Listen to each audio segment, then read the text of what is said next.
Rusty Quill presents Below Decks, a Trice Forgotten deep dive. Episode 5, Found Family in Queer POC Narrative.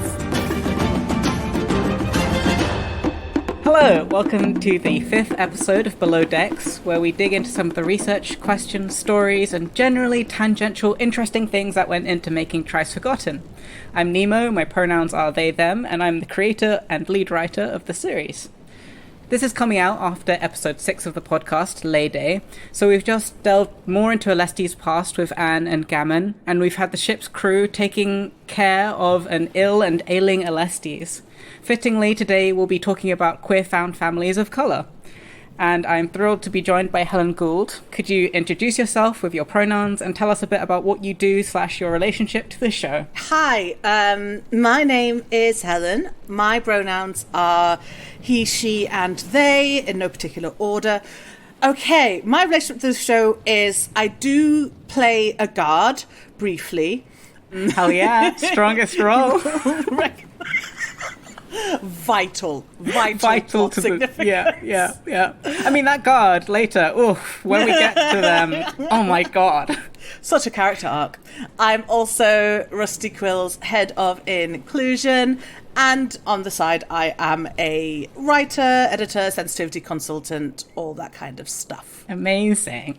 So yeah, today we're going to have a hopefully fairly fun question about queer found families of colour.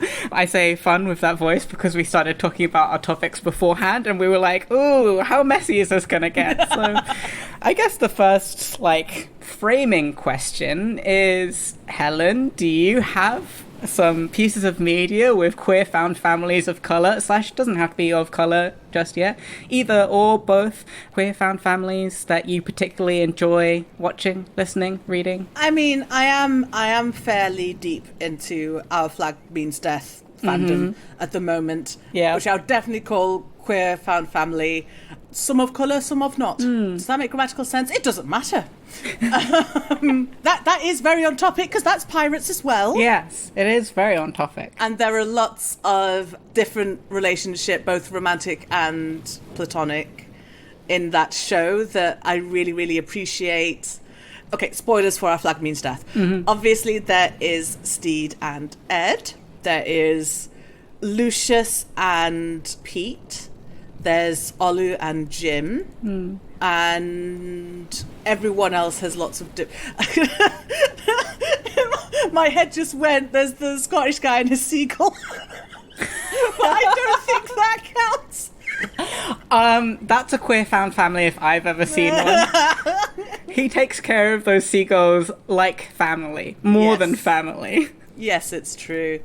I think one of the things I would like to raise about that is that one of the very interesting things about Our Flag Means Death is that people are in different genres, essentially.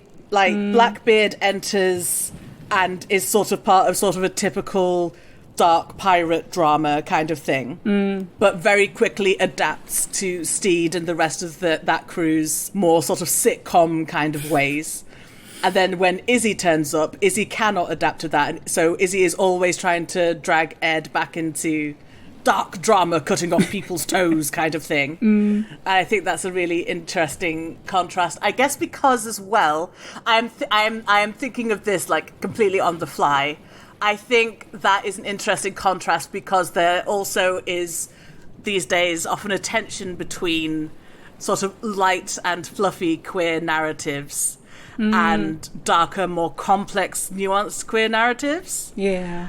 So it's interesting that we have both of those really happening in that show, though obviously very heavily leading towards comedy. I don't know if that answers your question at all in the slightest. Yeah, it was what queer found families are you currently thinking about? So that's, you answered it. I really like Our Flag Means Death, obviously.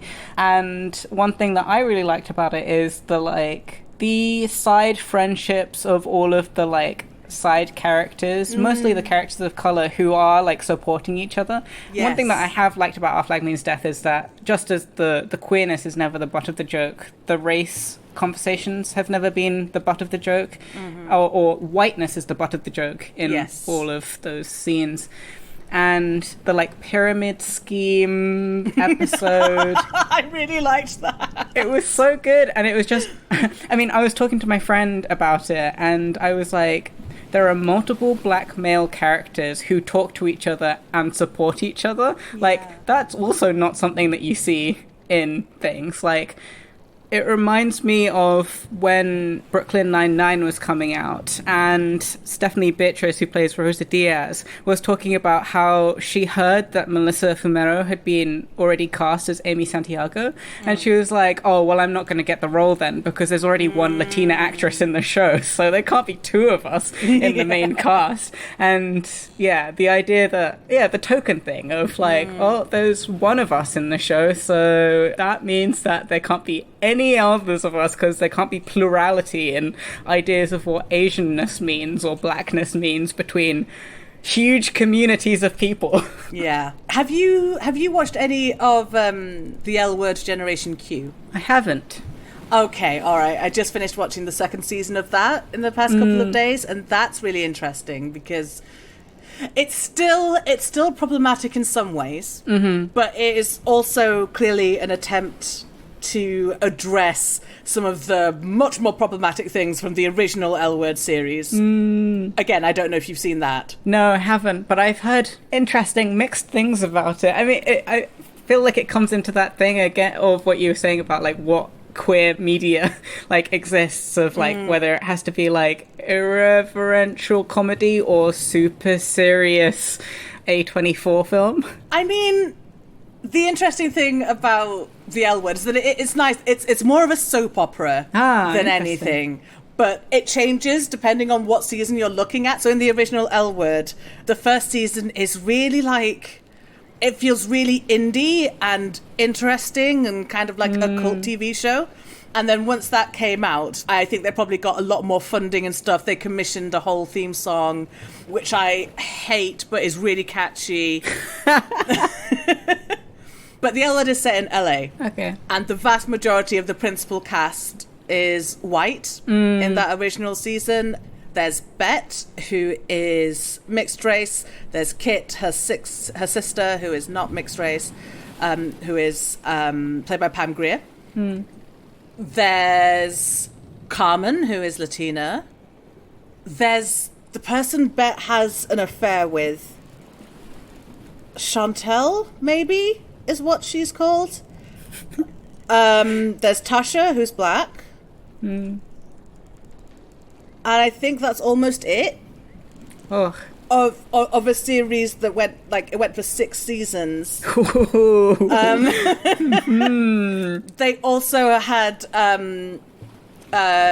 they attempted a story about like transition and transness, and had this character Max just treated awfully, like very badly, and he ends up getting pregnant, and it's a whole horrible thing. And it's like, the point is, there's a lot of issues with it, and I think that the reboot with Generation Q very much tries to address that, because they again have a trans man character played by a trans guy, Leo Cheng, I think his name is, and some of the main relationships are between women of colour, and there's a lot more sort of consideration of that, and there are entire conversations in Spanish or in Arabic, I think, because there are a whole 2 Persian characters. Whoa. Oh my gosh.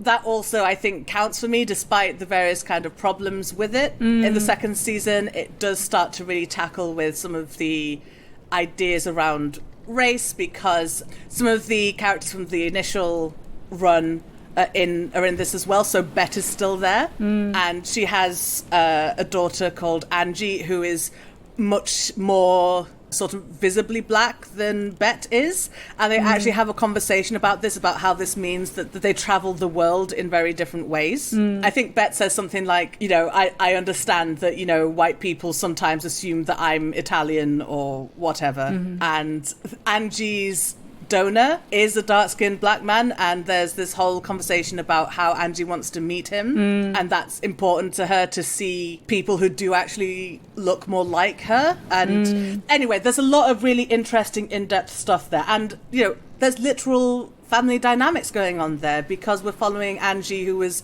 born in the first run, and everyone was like, oh my gosh, she's going to grow up with a whole host of like queer mums, it's going to be great. And she has turned out pretty well. I'm very proud of Angie. I'm glad. I was thinking about the intergenerational thing. Yes. And I think it's someone pointed out that within like the first 7 minutes of the first episode of Trice Forgotten, you've already got 2 queer black people talking about their queerness as slightly tangential to the story, but not really. And they are of the generation above, quote unquote, our protagonists. So it's Baker and Elizabeth both talking about. Yeah. And how Alestes has been brought up in a very queer environment of the stereotype of a found family narrative is that an orphan is brought up among like a ragtag group of people, but that is how Alestes was brought up. And in Lady we started to see Anne and Gammon's part of that, and how that's often, I don't know, like in Trice Forgotten, it's a kind of point of contention for Alestes. It's not always a positive thing, or that she's had multiple influences from quite a few people who consider themselves her father figure, and that she has to deal with that. I think for me, the idea of queer found family also comes from this desire to see queer older people taking care of younger queer people, because that was broken because of the AIDS crisis, and is continuing to be broken by this like idea that certain demographics of queer people have to stay among themselves, and we've kind of shifted this idea of like hegemony to like, if you're this, then you have to stay with this group of people. And so when there's no real path, I guess, or we've broken the path for older queer people to talk to younger queer people. And so I'm like saying this and realizing at the same time that I'm like, oh yeah, it's nice that Alestes at least does have like, queerness is not something that Alestes has to worry about, because the people that she grew up in and around gave her that knowledge. I feel like maybe part of what you're saying there is that if we're relating this to like real life and modern times and such, I feel like there is a big gap of understanding from maybe some of sort of the younger queer generation about how different things were even in the 90s to how they are now. And obviously we've still got so far to go. But I cannot imagine having explicit queer relationships in kids' cartoons when I was growing up. That would just be unheard of, especially and when I was at school. I think Section 28 was still in effect for at least some of the time I was at school, and that is where teachers were not allowed to tell you about the gays, because obviously children could not be the gays.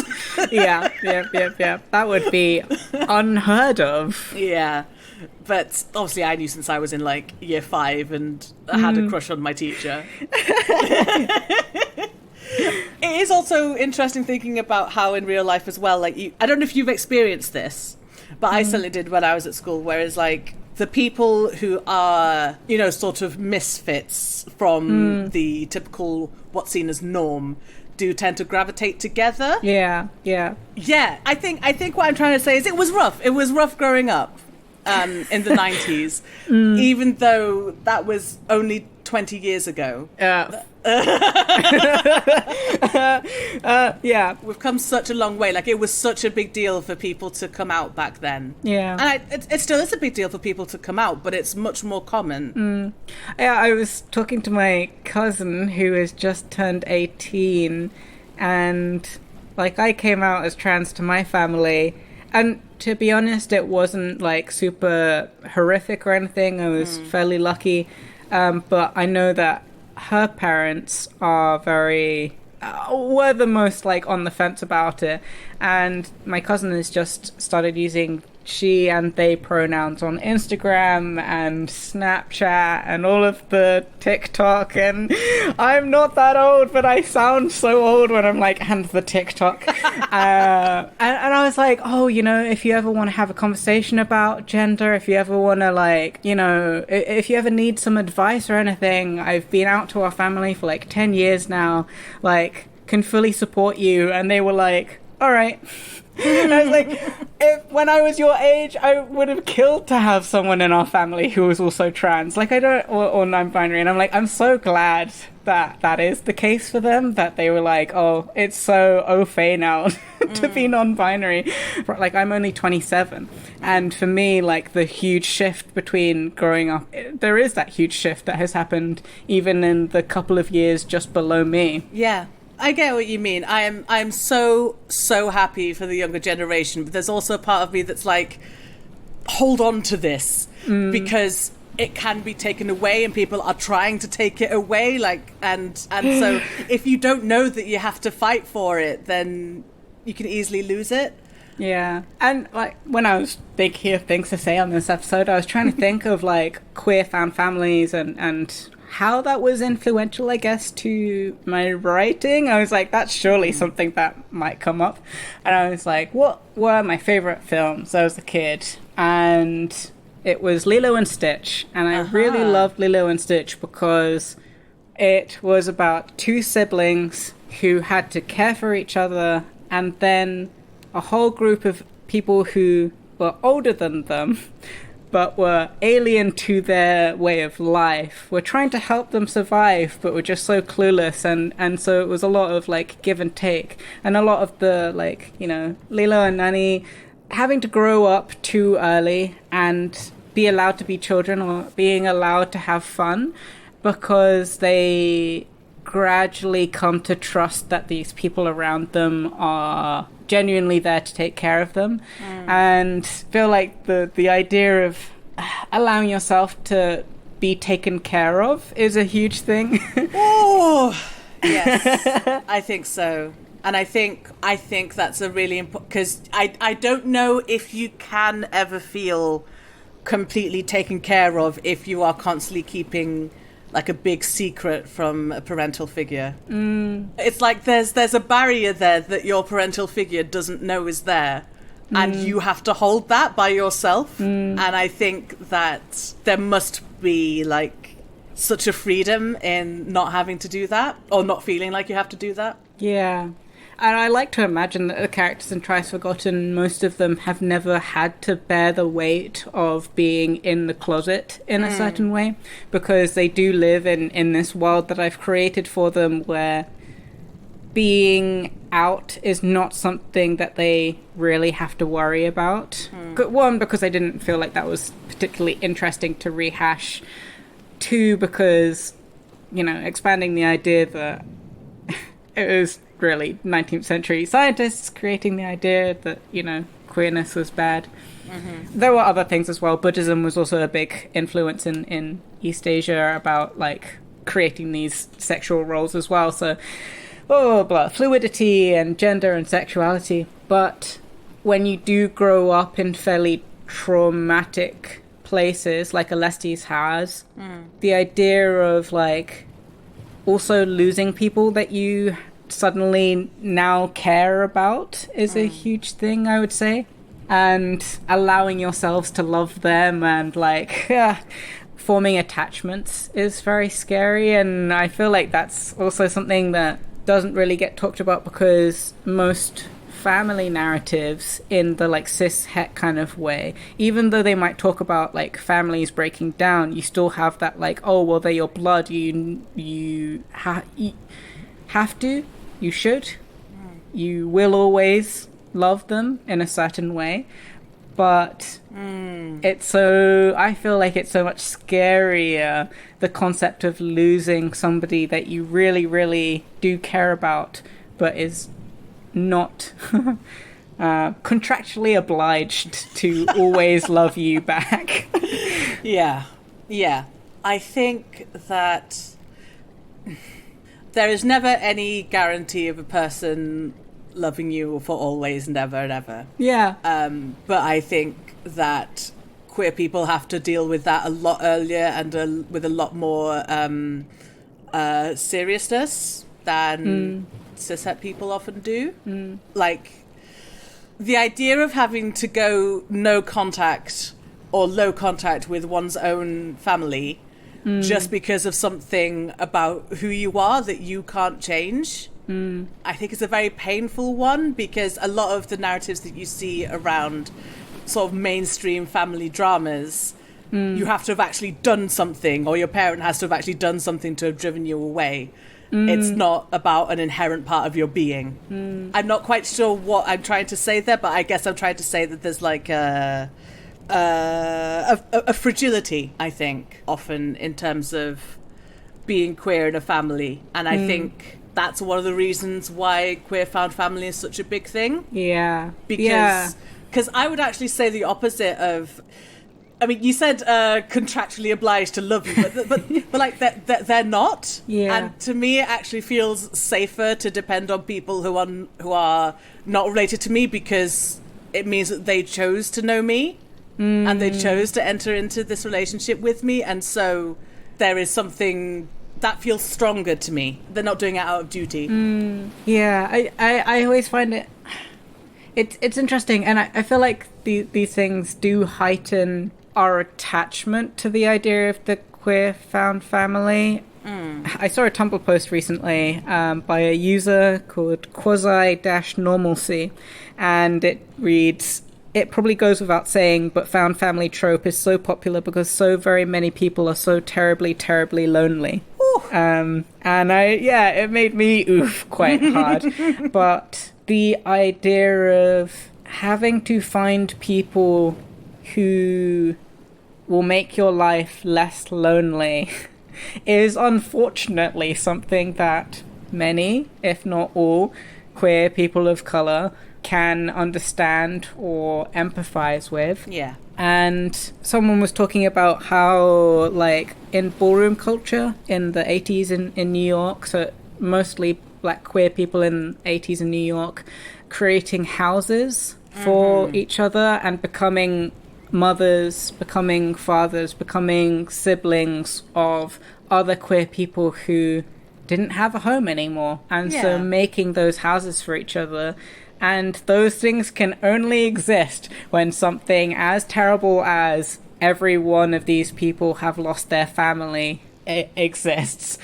And so, yeah, I feel like the queer found family does speak to a lot of queer people, because it's probably something that we've already started to do in some way with our friends. I did see... I was on a walk with my friends the other day for a forest, and we have a friend who is very, like, he tries to be very serious. So he's very, like, serious, only wears monochromatic colours, but we know that he's soft on the inside, and so we started saying that he has whimsy in his heart. And since then, we've just started being like, "Oh, we love you and we love your whimsy." And it just makes me really soft and warm, I guess, thinking about those kind of moments in my life where I have these friends where I can be like, wow, I feel so much joy hanging around with these people, and I feel like I could rely on them for anything. And we'll see with the Trice Forgotten characters. They're not there yet. They're not at coolly giving each other whimsy, but they're certainly, that's certainly, hopefully, where they're headed. Hopefully, I say as if I'm not writing this. Well, you never know. Characters often surprise me. Yeah, that's true. You have reminded me, I can't remember her name, unfortunately, but there was a lesbian woman during the AIDS crisis. So basically, a lot of the time, men were sort of forcibly outed to their families once they contracted AIDS, and that was how they got sort of disowned and abandoned. And there was this one woman who buried them all, basically. Yeah. And I think about her a lot. Yeah. And I think about... There are lots and lots of stories about the lesbian community looking after gay men during that time. Yeah. And having to step up because nobody else would. Yeah. Because, nurses would refuse to touch them, or because funeral homes would refuse to have them. Yeah. I think as well about, have you seen It's a Sin? Yes, I have. Yes. That also makes me think about Queer Found Family as well, because that's literally what they do. Yeah. In that house. The solidarity and the decision that we are going to care about each other. Yes. Especially because other people aren't. And that gets really frustrating when it's really hard to do. Yes. I'm thinking about Trice Forgotten now. I'm not thinking about AIDS crisis. That felt like I need to be clear about that. Yeah. But yeah, that people are still people and can be very frustrating, LSDs. But that we are going to decide to care about each other, which is what's so frustrating about rant coming about the LGB Alliance in the UK. Ugh. Who are they call themselves a charity and they call themselves sticking up for lesbian and gay rights, but are purely a fascist hate group. And the idea they really are just trying to tear people apart. And they did a study recently and they basically were trying to force trans people to start hate messaging about lesbian women, and loads of lesbian women were like, no, you don't speak for us, LGB Alliance, go away. Yeah. It makes me so emotional when I do see cisgender lesbian women speaking up for transgender rights, and I shouldn't be emotional about the fact that there is inter-community alliance and strength. But anytime I do see especially older white women, because unfortunately that is also the demographic of turfery. Yeah, exactly, that I'm how have we got to the point where it's surprising to me when queer people stick up for each other? Yeah. There's always been, there's always been sort of intra-community tensions. Yeah. I think for me, one of the things that's most frustrating about the LGB Alliance and all their various sock puppets and followers and that is that there's really not that many of them. They just are very loud and post a lot. There are way, way, way more of us than there are of them. Yeah. And, maybe it's easy for me to say because I'm not, despite being sort of gender fluid / non-binary, I don't think of myself as trans. And I'm still at that stage where I'm is that something that I can, am I under this umbrella? Is this something that I can say? But I'm not a person who is at the forefront of being threatened by all of this. My small caveat here is the same thing I said in a previous episode, which is there is space for anyone who wants to call themselves transgender. There is not a limited amount of places. So if you would like to come under the umbrella term, you can and you should, but you shouldn't you don't have to. But yes, that is my caveat for anyone at any point who is I don't know whether I'm taking up space. And it's it's not a one in, one out system. You don't have to shoot someone in order to be allowed to use the name. It's not a physical space. Yeah, exactly. Yeah. And you can always decide that you don't like the word and all of those kind of things. So yeah, there's nothing wrong with the word. Yeah. The experiences associated with it are not ones that I have. To me, and so it doesn't feel like something I can claim. Yeah. Oh, this is one of those things where it's I would be saying exactly the same thing to you if you were having these questions, but when it's me, it's different. Yeah, exactly. Yeah. I can't remember what we were talking about before, but I think the upshot was TERFs bad and less relevant than they think they are. Yes. Yeah. So it wasn't in the last episode, but in the episode before that, we've finally introduced Inez, who is every single episode that Raf and I do about Below Decks, we're always we want to talk about this character, but we can't. And then the first episode that Inez is here, Raf isn't in the episode. So I'm going to talk about Inez, who is in contemporary parlance, whatever, French, gender fluid, gender queer, uses he, she, they, any pronouns. And one of their first lines when they arrive is, hey, we're all family here, right? And Siva has no understanding of what that means. Yeah.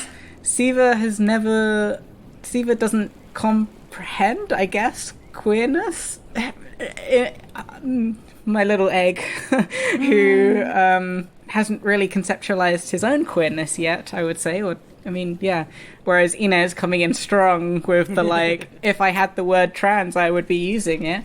And again, the crew of the Netaonsom respect Inez's gender identity while also hating Inez's personality.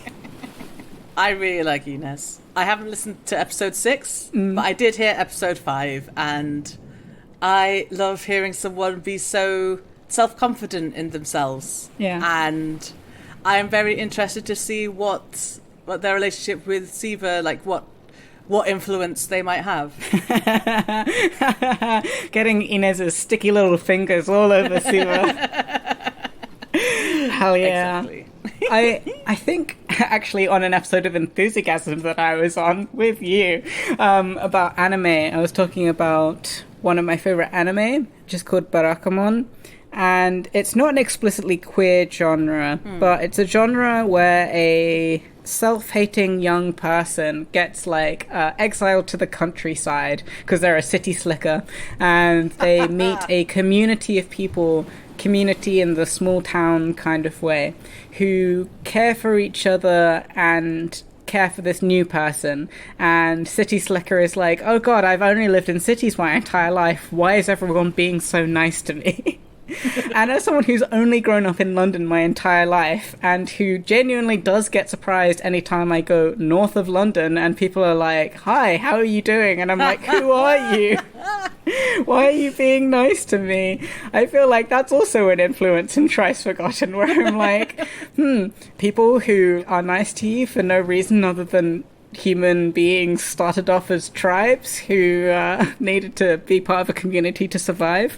Discuss. Yeah. I actually I have this pal who, he often says to me, you're very understanding. And in fact, my boyfriend often says that as well. And I'm like, I don't know how else to be. And it's ironic that the fact that someone is telling me that I'm very understanding is something that I don't understand. Because, like, I feel like to me, being understanding is absolutely the default. Yeah. It is incredibly easy for me to put myself in someone else's shoes. And so it always baffles me when people don't do that. Yeah. There was someone said something the other day, and I can't remember the exact quote, and I can't find it. It was something like a study that was done where if you are questioning something, you can't be judgmental because there is something in your brain. Like, if your brain is in learning mode and querying mode, it prevents you from being judgmental. And so the idea that you can always be, I really wish that I had the quote, because it really, for me, was kind of like epitomized Trice Forgotten, which is the characters who question things, but in a like, I'm questioning the world around me because I want to learn more about the world around me. I'm curious. You can't be judgmental if you're being curious, I think was what it was. And if you are curious about the people around you and you are attempting to understand them, like, and you don't have to understand someone to be empathetic, but all of those kind of things, like, you are opening your mind to the fact that your mind is continually growing. Whereas if you are consistently in a state of like stoic, static, judgmental, what I know about the world is what the world is, then you're not being curious, and so you're not growing in a certain way. And I just thought, like, oh, I really like that, because you can see in Trice Forgotten the characters have stopped being curious and the characters who are. Yeah. And that does make a lot of sense, because if you think you've got everything sorted out, why would you ask any questions? Yeah. Yeah. For sure.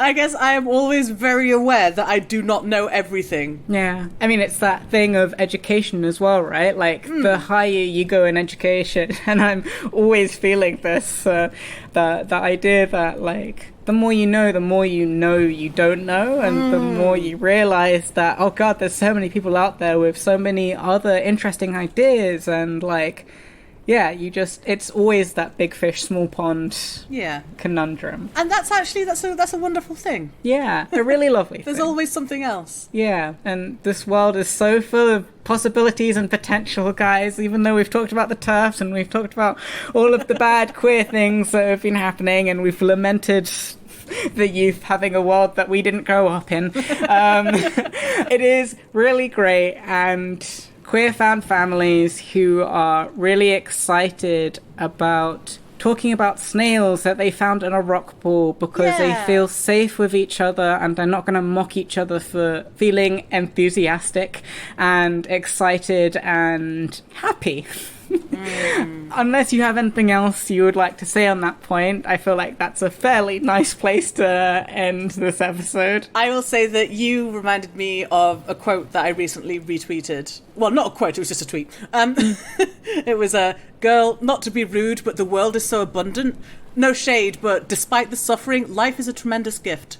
And that's something that I feel very much. That is an amazing place to leave this episode.